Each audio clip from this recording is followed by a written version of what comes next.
Hello everyone.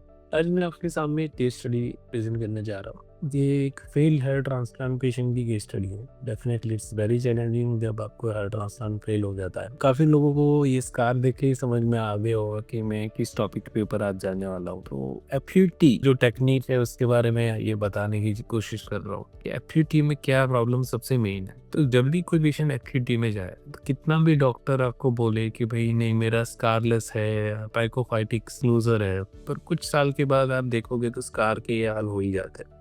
जहाँ से parts collect किए जाते हैं डेफिनेटली हाई क्वालिटी और अच्छे ग्राफ्ट मिल जाते हैं परमानेंट जोन में से, पर स्कार डेफिनेटली कुछ ना कुछ लेवल पे जनरेट हो ही जाता है। फिर पेशेंट ने जहाँ से भी प्रोसीजर करी थी, बहरहाल मैं कोई क्लिनिक का नाम नहीं लेना चाहूँगा, बट डेफिनेटली आप देख रहे हो कि उनका एक स्टार्स टिश्यू पीछे डेफिनेटली डेवलप हो गया है, जो कि उनके लिए बहुत चैलेंजिंग हो रहा है कि वो बाल कभी भी ट्रिम करेंगे तो पीछे ऐसा स्कार नजर आएगा। दूसरा फीलिंग उनको ये आ रहा है कि जो उनका आगे भी ट्रांसप्लांट हुआ था ना, वो इतना अच्छा नहीं हुआ था। अगर आप मार्किंग के टाइम पे आप देख सकते हो कि हमारी टीम ने जो मार्किंग किया है, तो आइडियली फेस के स्ट्रक्चर के हिसाब से यहाँ से हेयरलाइन चालू होनी चाहिए। अब पेशेंट ने गलत डिसीजन लिया या वो सर्जन ने गलत डिसीजन लिया, आई डोंट नो, बट ये सारे हेयर जो एक्स्ट्रा यहाँ लगाया गया है ना, it's a very challenging for them, because ये वाले एरिया में कभी प्लांटेशन नहीं किया जाता। काफी सारे पेशेंट हमें एक्सपेक्टेशन रखते हैं कि यहाँ पे प्लांटेशन करके, तो अरे दोस्तों ये एरिया नो जोन है, यहाँ ट्रांसप्लांट करोगे तो बहुत गंदा दिखेगा। आपको इनके बिफोर ट्रिमिंग की फोटो दिखाऊंगा तो समझ में आए। ये तो बाल चले गए पर फर्दर केयर नहीं सजेस्ट की गई अच्छे से। तो उनका लेडो बाल में शायद वन था और उनको ट्रांसप्लांट की जरूरत नहीं थी, फिर भी ट्रांसप्लांट उनको दे दिया गया। उन्होंने फॉरहेड छोटा करने के लिए ट्रांसप्लांट कर लिया, जबकि रियल बाल्डनेस जो उनकी है वो यही वाली है, वो तो उसके ऊपर कैरी नहीं कर पाए। तो आपका भी अगर ट्रांसप्लांट फेल होता है तो सबसे पहले आप मेडिकली एटलीस्ट फर्दर बाल्डनेस रोक लो, वरना और वर्स होता जाएगा। तो आप देख रहे हो उनके हेयरलाइन बहुत अननेचुरल और नीचे तक ले गई है, डेंसिटी तो आई नहीं है, और प्लस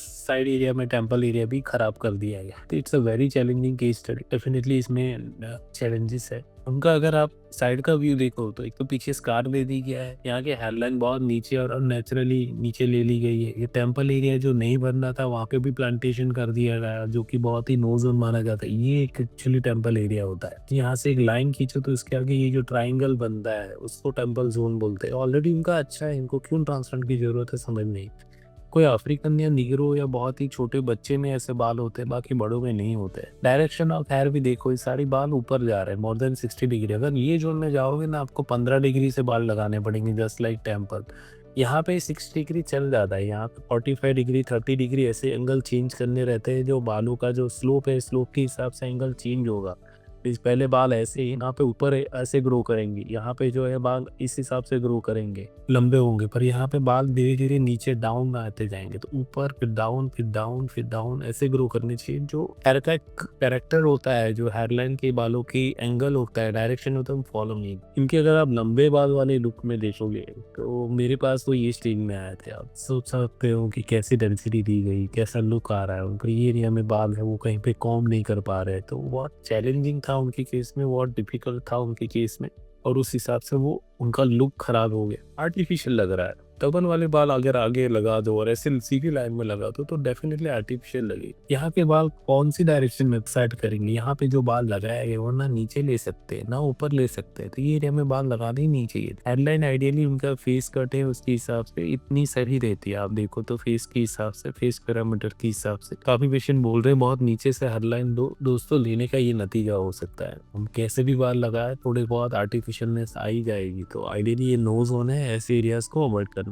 सामने से भी आप देख सकते हो कि उनका फेस पैरामीटर की पूरी बैंड बजा दी गई है, पूरा आर्टिफिशियल लग रहा है। डॉक्टर ने मार्किंग सही दिया, प्लांटेशन गलत किया, और ऐसी करना है तो बहुत हाई डेंसिटी प्लांटेशन की जरूरत है। उनकी हेयर क्वालिटी भी उतनी नहीं है, उनका डोनर एरिया भी उतना नहीं है, तो ये totally worst planning ever I can say in any patient. अभी उनका रिजल्ट ऐसा है। ये थोड़ी बहुत स्किन के चैलेंजेस है जिसके ऊपर हम काम कर रहे हैं, बिकॉज यहाँ से हमने ग्राफ कलेक्ट कर लिया है, फिर भी थोड़े बहुत ग्राफ रह गए। इनके ऊपर लेजर ट्रीटमेंट्स मार मार के इनको खत्म करना है हमें। और जो पीछे का स्कार है अभी वो हाइड करना मुश्किल है, ये तो उन्होंने स्टाइल बनाया है, बट अभी आप देख सकते हो कि डिसेंट अच्छी क्वालिटी का हेयर ट्रांसप्लांट कैसा लुक देख सकता है। ये रिमेनिंग हेयर्स लेजर से चले जाएंगे और बाद में इनका प्रोफाइल पूरा कंप्लीट होगा। ये बालों को जलाने के लिए 1-2 साल तक उनको लेजर हेयर रिमूवल के कुछ सेशन हमने देने वाले हैं, तो उससे करेक्ट होगा। पीछे का जो स्कार है वो तो डेफिनेटली विजिबल है। अभी वो उनके हेयर स्टाइल ऐसे सेट करते हैं जिससे वो उनको स्कार एक लुक जैसा दिखे, पर ये अच्छा एक वॉल्यूम और अच्छी डेंसिटी से आप देख सकते हो हेयर का रिजल्ट आ सकते हैं। टेम्पल्स आप देख सकते हो यहाँ पे अच्छे दिखते हैं, यहाँ पे ऑड लगते हैं। करना चाहिए था टेम्पल तो ऐसे करके यहाँ पे लाना चाहिए था, डायरेक्शन ऑफ हेयर ऐसे इस तरफ से जानी चाहिए थी, वो टेम्पल अच्छा लगता, जो कि टोटली मिसमैनेज था।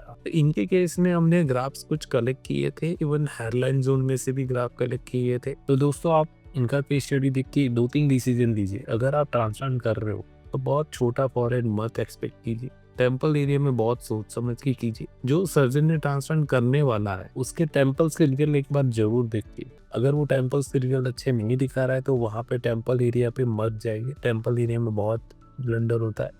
एफपीटी सर्जरी कर रहे हो तो स्कार की एक्सपेक्टेशन रखिए। अभी एफपीटी आउटडेटेड है, लोग नहीं करते। एफई में भी स्कार्स आते हैं अगर अच्छे से नहीं किया जाए, पर एफयूटी से तो कम चांसेस है। इनका स्कार के लिए और हमने एसएमपी सजेस्ट किया है, एयरलाइन के लिए एलएचआर सजेस्ट किया है। तो जब अगर गलत हेयर ट्रांसप्लांट हो जाए ना तो उसको करेक्ट करने में बहुत मेहनत लगती है। हमें लेजर हेयर रिमूवल से बाहर निकालने रहते हैं, एक्सट्रैक्शन करने पड़ते हैं, फर्स्ट डायरेक्शन वाले हेयर सारे कलेक्ट करने रहते हैं, वहाँ पे थोड़े रह जाते हैं वापस करना रहता है, स्कार को छुपाना पड़ता है, एसएमपी करना पड़ता है, मेडिकल मैनेजमेंट करना रहता है। तो एक गलत हेयर ट्रांसप्लांट क्या क्या चीजें आपको और चैलेंजेस प्रोड्यूस कर सकता है, इसका एक मैंने से रफ आइडिया दिया है। बहुत सारे अच्छे रिजल्ट है। आप हमारी केस स्टडी देखिए, कोई भी अच्छे डॉक्टर की केस स्टडी देखिए और अच्छे से करवाइए। चीप हेयर ट्रांसप्लांट में मत फंसिए, वहाँ कम ट्रेन डॉक्टर होंगे, लेस ट्रेन डॉक्टर होंगे, टीम में टेक्नीशियन ट्रेन नहीं होंगे, तो ये गलतियां होगी ना। यहाँ रिजल्ट में फेलियर, नंबर ऑफ हेयर्स नहीं मिलेंगे, हेयर की डायरेक्शन सही नहीं मिलेगी, गलत एरिया में प्लांटेशन कर दिया जाएगा, डोनर एरिया खराब कर दिया जाएगा, मेडिकल केयर अच्छे से नहीं लिया जाएगा। ये 5 मेजर चैलेंजेस आपको उनमें से एक फेस करना पड़ सकता है। तो दोस्तों अगर आपके साथ भी ऐसा कोई केस हुआ है, अगर आपका भी फेल हुआ है और आपको चाहिए उसमें गाइडेंस चाहिए कि आपके लिए बेस्ट क्या हो सकता है, क्या आपको करना चाहिए नेक्स्ट, तो हम आपका पर्सनलाइज्ड ट्रीटमेंट प्लान आपको दे सकते हैं फ्री ऑफ कॉस्ट। आप हमारे कॉन्टेक्ट कीजिए और डेफिनेटली हम आपको गाइड करेंगे कि आपको कैसे नेक्स्ट स्टेप क्या लेना चाहिए। चलिए दोस्तों, ऐसी केस स्टडी हम लाते रहेंगे, मिलते हैं नई केस स्टडी में,